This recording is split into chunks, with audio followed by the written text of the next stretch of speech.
So today we're making amaretto pears or almond pears. What you're going to do is going to start with pears that are fresh, wash them. You're going to peel them, stem them, and core them. Make sure you remove the blossom end as well. Once peeled, you're going to go ahead and put them in a tub of water with either citric acid or lemon juice. And you can see right here, this is a good example. My son helped me and he didn't take some of the string, and you can see a piece of the blossom in there. And it will turn brown even though it's being treated for oxidization. So that's the reason why you want to make sure they're really nice and clean. That really is more ideal. We're going to be canning these in pints, and you can see I have blanched almonds in here. Now the way you blanch almonds is super simple. You put your water on to boil.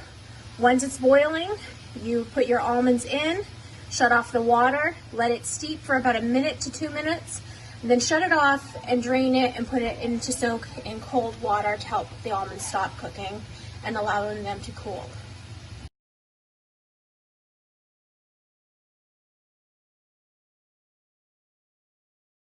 Here we have our syrup. The syrup ratio is 1 to 2, so 1 cup of sugar to 2 cups of water. When your syrup starts to boil, then you're going to go ahead and add your pears in there to start heating through.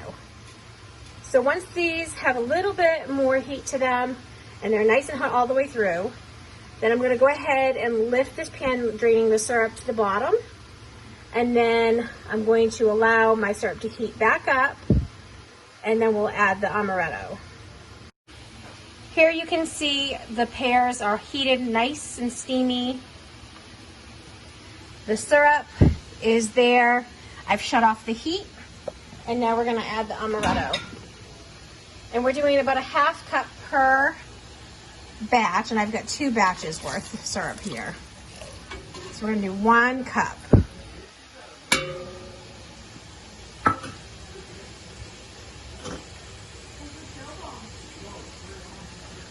And we're just going to give that a little stir.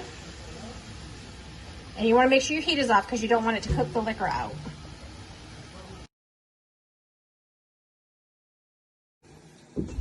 So once you have everything hot through, you're going to go ahead and pack the pears into your jars, cavity side down. And then you're going to go ahead and fill syrup to a 1/4 inch headspace. Use your bubble remover to remove any bubbles. And then you'll adjust the headspace to make sure the liquid is up to 1/4 inch. And then you'll wipe your wipe your rims and apply your lid and ring. After that, it gets water bathed for 20 minutes.